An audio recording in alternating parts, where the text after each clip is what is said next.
Good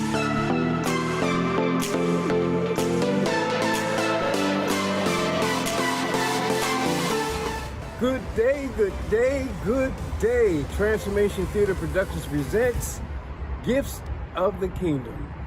And today we'll be broadcasting live from the Peter Mott House in historic Lawnside, New Jersey, with noted historian Linda Shockley. There it is. We are on location at the Peter Mott House with noted African-American historian Linda Shockley. Yay! Thanks so much for having me. It is a pleasure having you show us about the Peter Mott House, and especially we know that some folks are trying to rewrite our history. So it is a pleasure to have you with us today.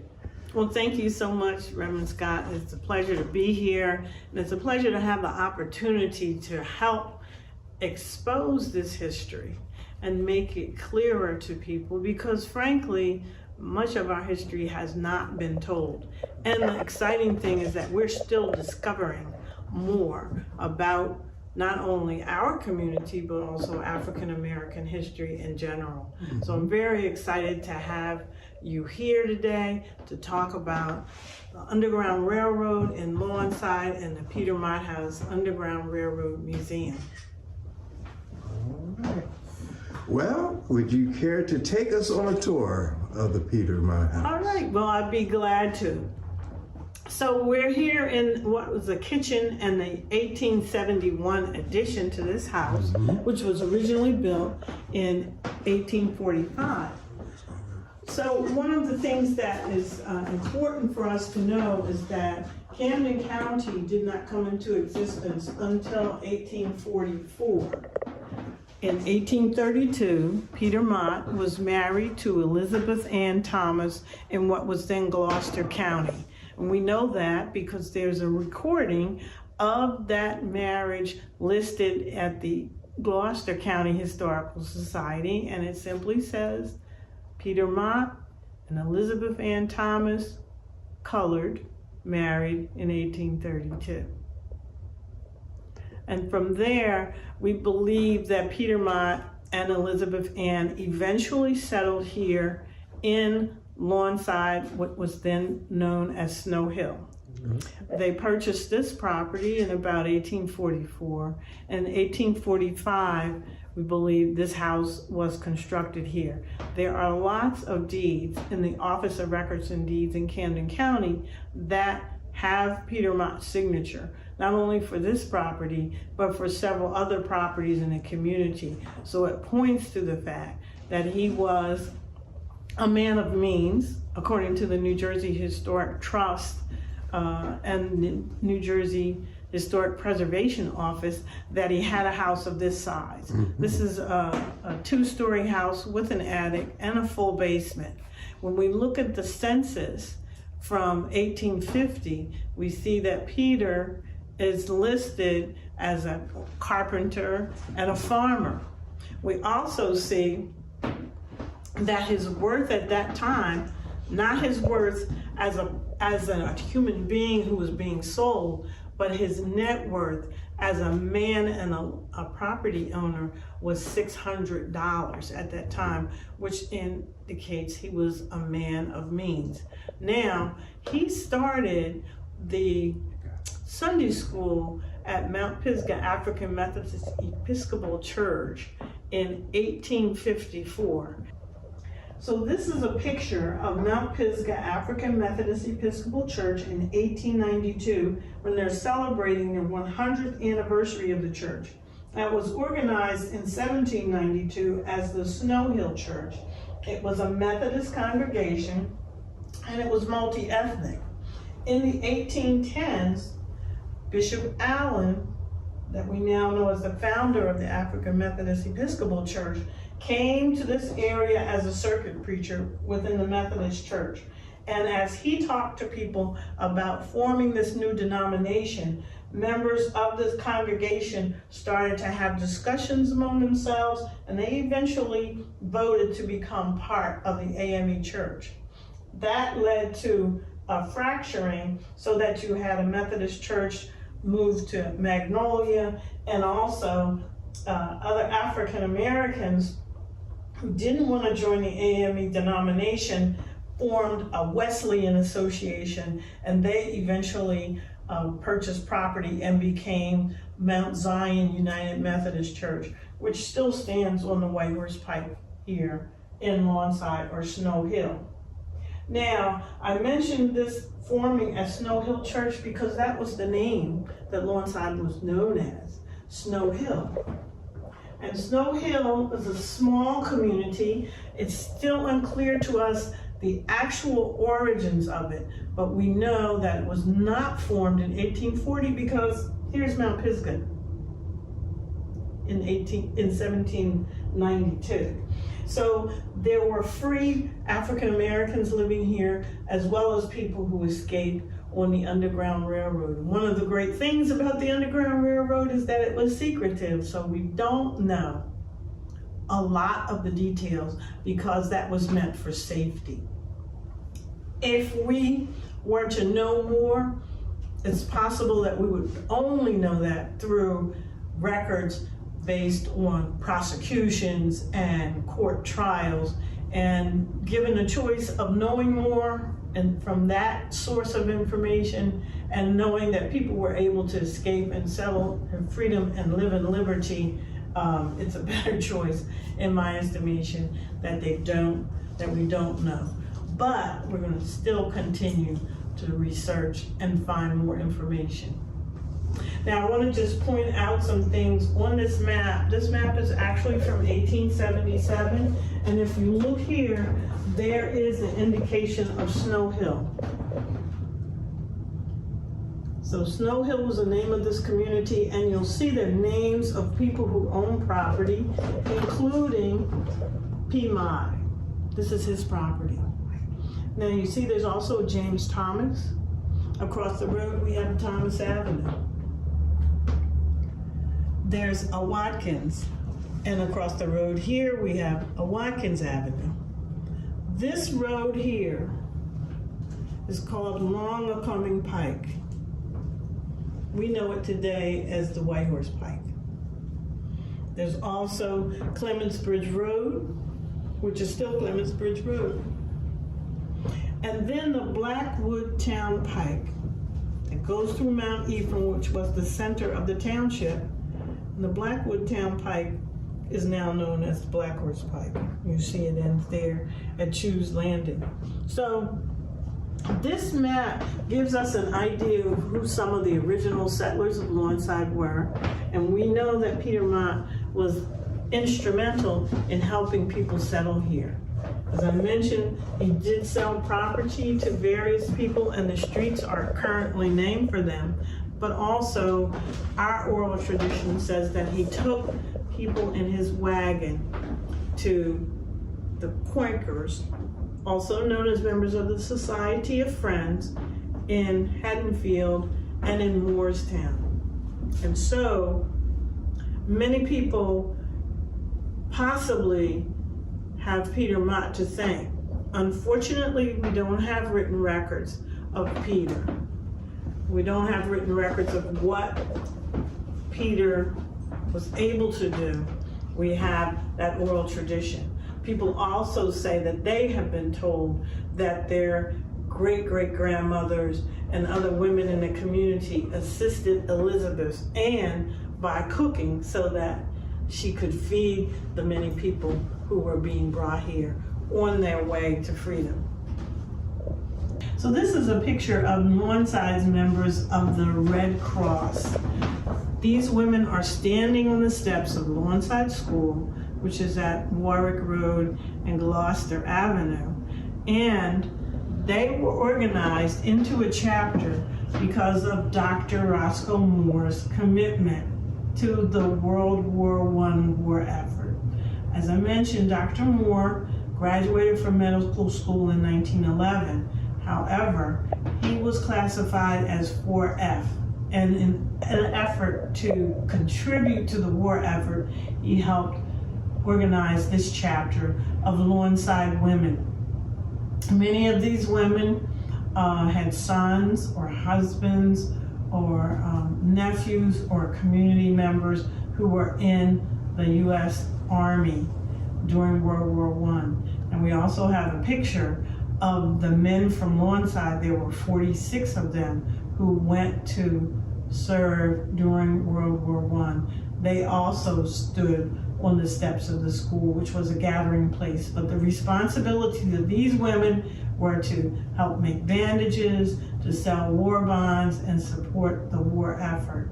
And that was Dr. Moore's commitment to service. Some of these women were members of his family, and they're members of many of the families that still exist in Lawnside today. So as I mentioned, the community was called Snow Hill. There was a section called Free Haven, which abolitionists helped develop, but the town's name changed in 1907 to Lawnside. And the reason it was called Lawnside is based on a couple of theories. The train that ran from Philadelphia down to the shore stopped at a location near the Lawnton Plantation. Now, Lawnton had a big farm. Right now it would be somewhere near the ShopRite shopping center along Atlantic Avenue. And the conductor would tell people to get off on the Lawnton side, that is the side closest to the plantation. And that was shortened to Lawnside. And so in 1907, the name of the town became Lawnside. So this is a train station. I often show this to people. Folks have seen it and say, oh, I know, that's the Magnolia train station. It's not the Magnolia train station. Read the name, it says Lawnside. So like so many other communities that had train stations, we actually had a train station as well. It no longer exists, as in Haddonfield, Magnolia, and Audubon, but this was a picture that was given to us by the Railroad Association of Delaware Valley in New Jersey. So one of the things that we're very thankful for is the many people in the community who shared information and artifacts with the society. The tools that you're seeing and some of the furnishings that we have here have come from the family of Dr. Roscoe Moore, who was not only our school doctor, but he was also an archivist. Dr. Moore began practicing medicine in 1911 after graduating from Meharry Medical School, and he was also the school doctor at Lawnside Public School. So one of the first things that we were exposed to in February of each year is that he would come out of his office, and instead of administering vaccines to us, he would tell us about the history of Lawnside and what it was like to practice medicine here in the days of driving a horse and buggy around the community. He talked about people paying him with apples and potatoes and chickens in order to pay him for his medical services. And he also talked about the origins of the community and his family history, which extended 250 years. So he was a great note taker and one who took care and concern that the next generation would understand the history. So we're very fortunate, and we have a lot of documents based on the correspondences that he's collected, and also from his cousin Charles Smiley's book, A True Story of Lawnside, that was published in 1921. But I am actually holding a tool.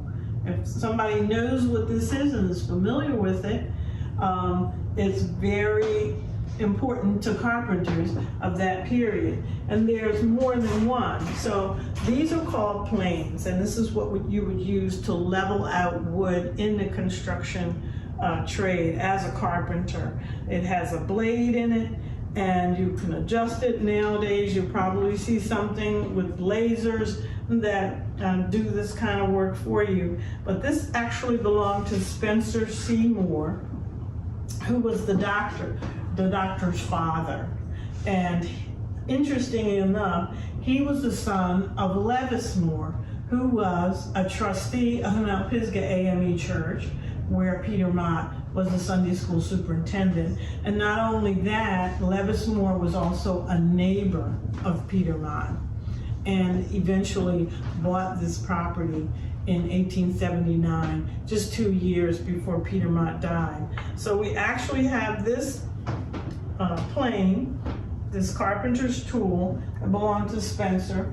We have another one. We also have a third carpenter's tool that belonged to someone named JP.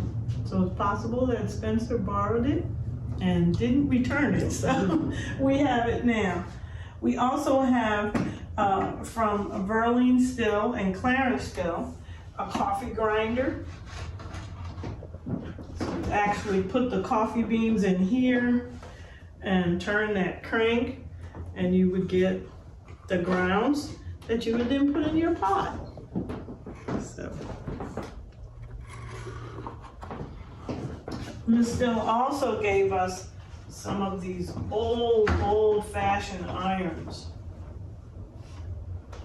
So these were very heavy, and I'm told by people that frequented this house that there was a potbelly stove that extended from the chimney, and that you could place something like this on a hot stove, and when it got good and hot, you could then press your clothes with it. And there were actually 2 of these iron pieces, and so you could detach the handle and put another one on the stove and then continue ironing. So you had to be pretty strong too. And a lot of us, I mean, you may have seen people using these. I won't say a lot of us, but people of a certain age may have seen folks using these, and they would sometimes wrap a cloth around it, like a pot holder, to keep their hands from getting burned, because these could get pretty hot. So we're standing at the exterior wall of the original house. This is where the chimney would have been located, well, is located, and this side of the house comprised the rooms set one upon another. At some point in 1870, Peter built this kitchen area, and we're thinking that he also created the cabinet that is in the corner, and perhaps at Elizabeth's request, so that she wasn't cooking over a hearth anymore in a single room, or even outside, as many times people did cook outside in those days. Now, if we were to come back through this area, we would see that this was part of the original house.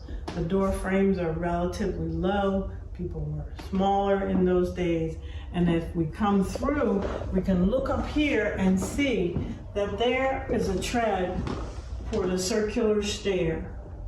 If we were able to go up to the second floor, we would see that there's another board and batten door, and it opens onto another circular staircase that takes us up to the very attic.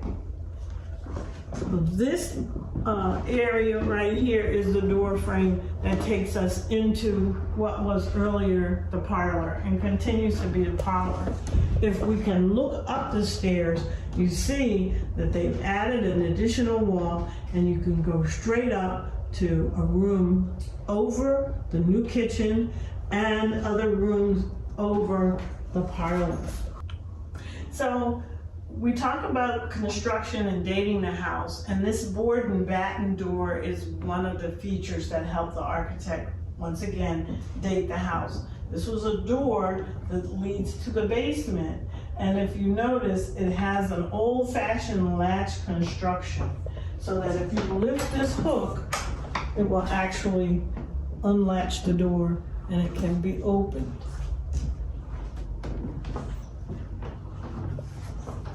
Shockley was trying to do this.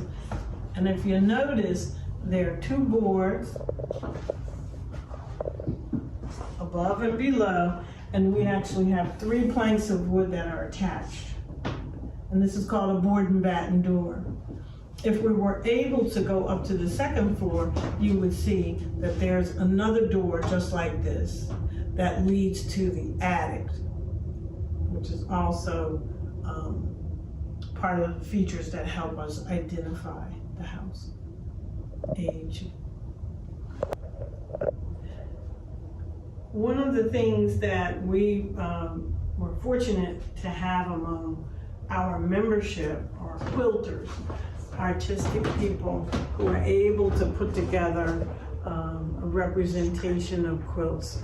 And this is a quilt that was made by our Vice President C. Joyce Fowler, who found this Underground Railroad fabric online and decided that she wanted to make a quilt for the Historical Society with the representation of the Underground Railroad and the escape routes that many people follow. So this is a sign that was placed courtesy of the New Jersey Historic Trust and Camden County History Alliance. It tells the story of Lawnside in a capsule fashion, but these gentlemen here are first mayor and council who were elected in 1926. There's some pictures of the interior of the house, and then there's also the census from the state of New Jersey. If we look at the census, it shows that Peter and Elizabeth in 1850 were saying that they were born in New Jersey. The census of 1870 says that he was born in Delaware and she was born in Virginia. You know, why would they say that? We asked students, well, what happened between 1850 and 1870? The Civil War. So is it possible that they were not born in New Jersey and that they themselves were people who had escaped enslavement and come to this area?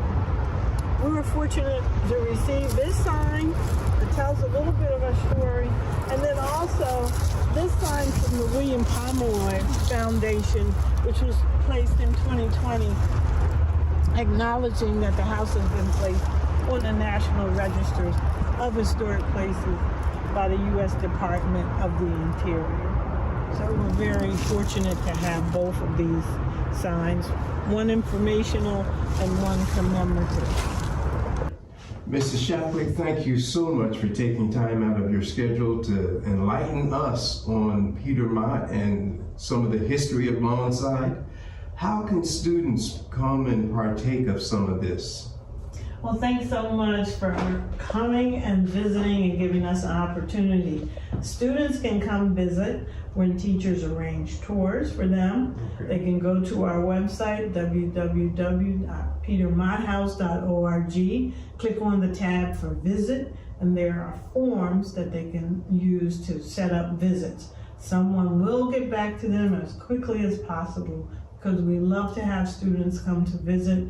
We're open to K through 12 and college students, as well as senior citizens groups, church groups, and civic organizations. It's a wonderful thing to have people come through, visit, and learn this history. All right, now if our viewers are anything like me, they're scrambling around looking for a pen to write down that information for the website. Can you give it one more time? Certainly, it's www.petermotthouse.org and click on the tab for visit. There's also a contact section and you can fill in that information and we will email you back. All right. Well, we can see how Peter Mott was one of the people who helped transform lives. And that is what our mission statement is at Transformation Theater. We want our lives to help others in transformation. Well, thank you so much, and God bless you in your mission. All right. Bless you.